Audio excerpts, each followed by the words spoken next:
Welcome to rose Bangla YouTube channel. সাথে রয়েছি আমি সাদ্দাম। দেখে নেব এই মুহূর্তের বাছাই করা কিছু সেরা খবর। জিএসটির আওতায় আসছে না পেট্রোল ডিজেল, করোনার ওষুধে ছাড় ঘোষণা একই রকম।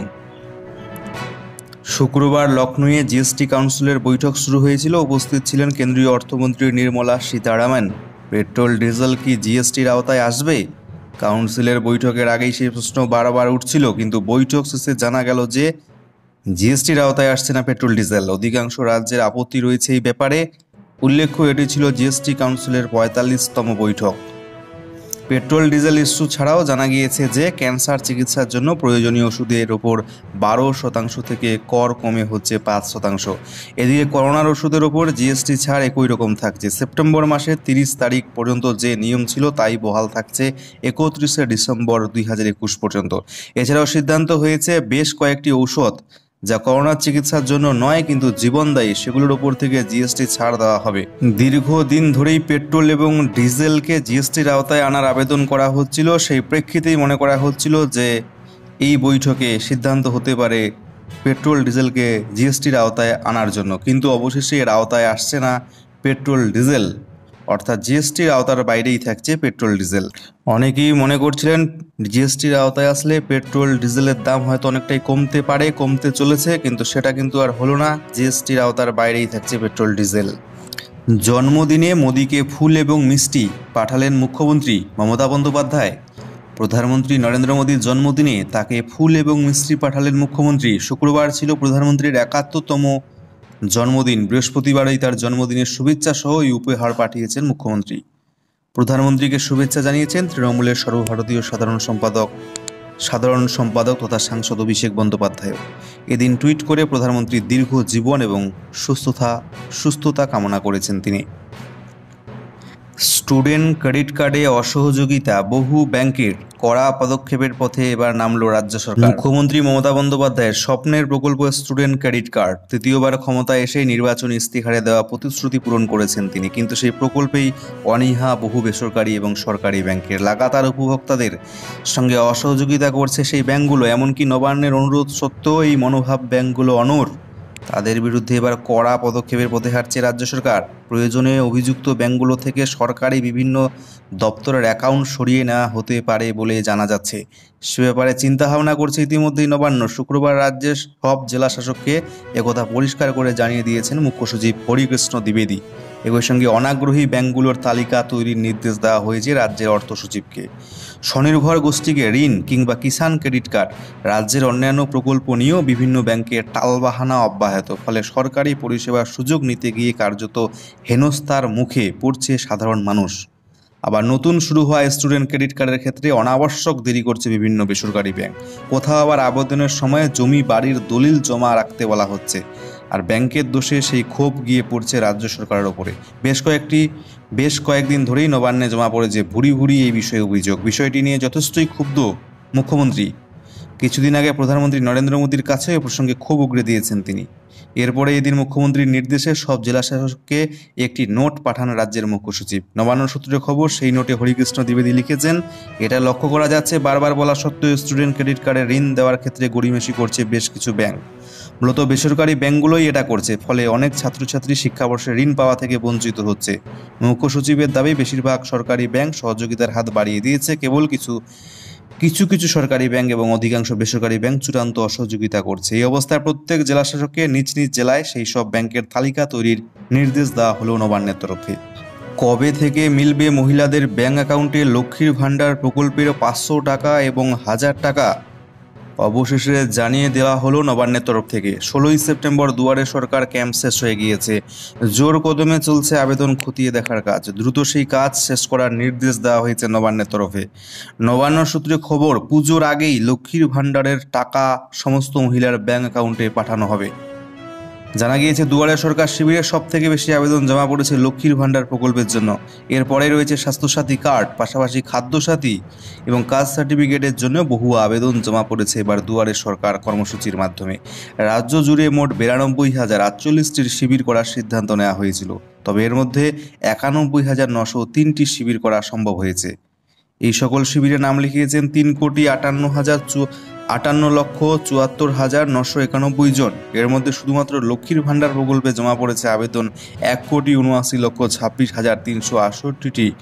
উল্লেখ্য, এর আগে মমতা বন্দ্যোপাধ্যায় ঘোষণা করেছিলেন 1 সেপ্টেম্বর থেকে লক্ষ্মীর ভাণ্ডার প্রকল্পের টাকা পেতে শুরু করবেন রাজ্যের মহিলারা। তপশিলি জাতীয় উপজাতির মহিলারা পাবেন মাসে মাসে 1000 টাকা করে, বাকিটা পাবেন 500 টাকা করে। তবে যারা আবেদন করেছেন তাদের সকলের অ্যাকাউন্টে এখনও টাকা ঢোকেনি, ফলে অনেকেই ভাবছেন কবে টাকা মিলবে। এদিকে সামনেই পুজোর আগেই যাতে প্রত্যেক আবেদনকারী মহিলার অ্যাকাউন্টে টাকা পৌঁছে যায় তার ব্যবস্থা কিন্তু নেওয়ার নির্দেশ দিলেন ইতিমধ্যে মাননীয় মুখ্যমন্ত্রী মমতা বন্দ্যোপাধ্যায়। আপনারা অনেকেই চিন্তা করছিলেন যে আমাদের টাকা ঢুকছে না কেন, টাকা কিন্তু আপনাদের ঢুকে যাবে, কারণ প্রচুর আবেদন পড়েছে, 1 কোটিরও বেশি আবেদন পড়েছে লক্ষ্মীর ভাণ্ডার প্রকল্পে। সেজন্য আবেদনপত্রগুলো যাচাই করতে একটু সময় লাগছে, তবে পুজোর আগেই সকলের অ্যাকাউন্টে কিন্তু টাকাটা ঢুকে যাবে। অনলাইন ফুড ডেলিভারি সংস্থা জোম্যাটো এবং সুইগিকেও এবার দিতে হবে জিএসটি, বড় ঘোষণা করলেন অর্থমন্ত্রী নির্মলা সীতারামন। জোম্যাটো এবং সুইগির মতো ফুড ডেলিভারি অ্যাপগুলোকে এবার জিএসটি দিতে হবে। জিএসটি কাউন্সিলের বৈঠকের পর এমনই সিদ্ধান্তের কথা জানিয়েছেন কেন্দ্রীয় অর্থমন্ত্রী।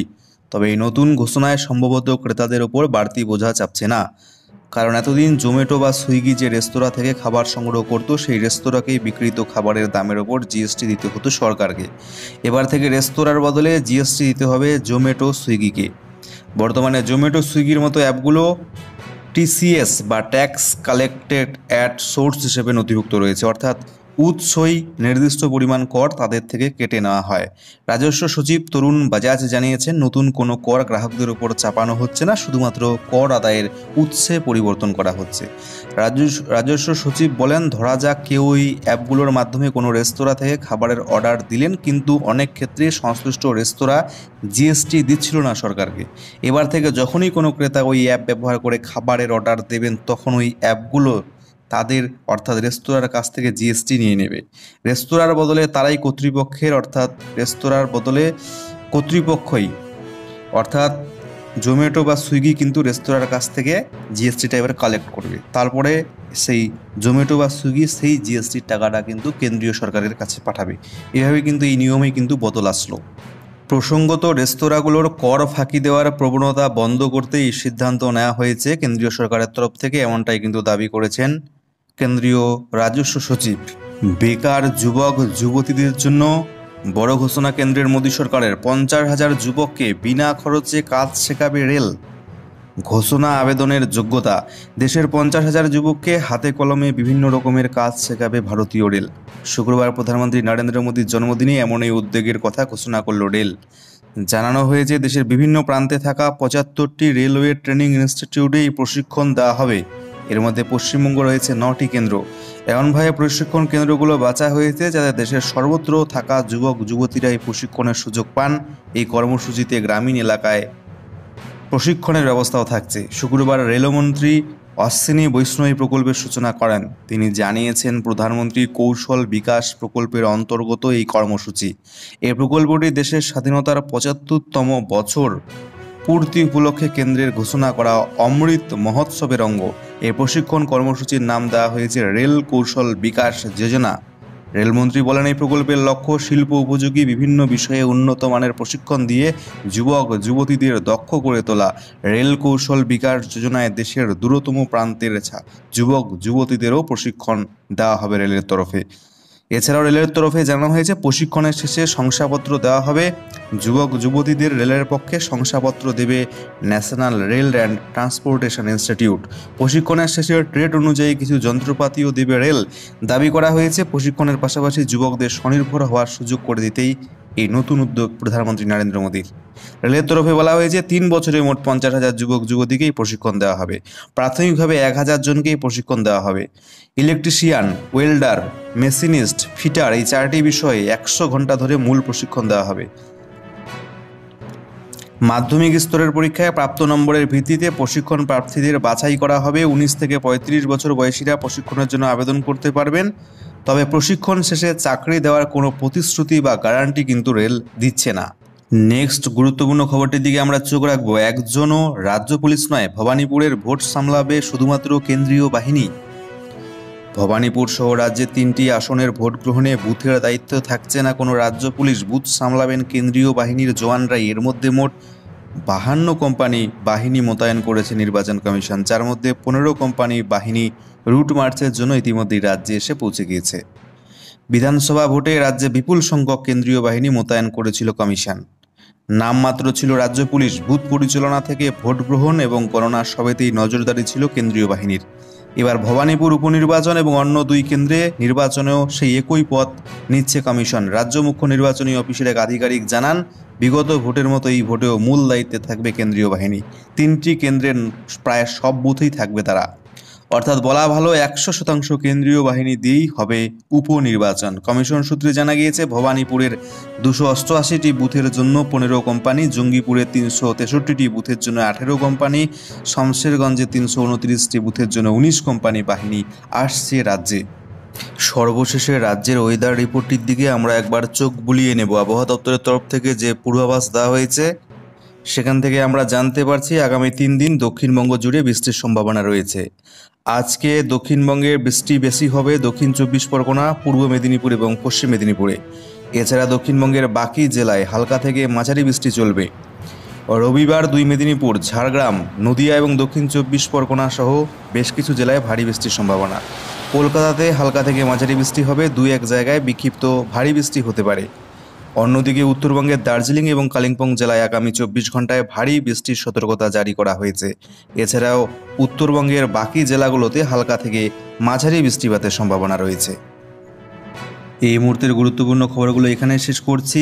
আপনাদের গতকালের ভিডিওতে কমেন্টগুলো আমরা পরবর্তী ভিডিওতে তুলে ধরবো। এই ভিডিওতে আপনারা আপনাদের মতামত, গুরুত্বপূর্ণ প্রশ্ন থাকলে অবশ্যই জানাবেন আমাদেরকে। ভালো লাগলে একটা লাইক করে শেয়ার করে দিতে ভুলবেন না। নতুন এসে থাকলে সাবস্ক্রাইব করে পাশের বেল আইকনে ক্লিক করে দেবেন। ধন্যবাদ, দেখা হচ্ছে পরের ভিডিওতে।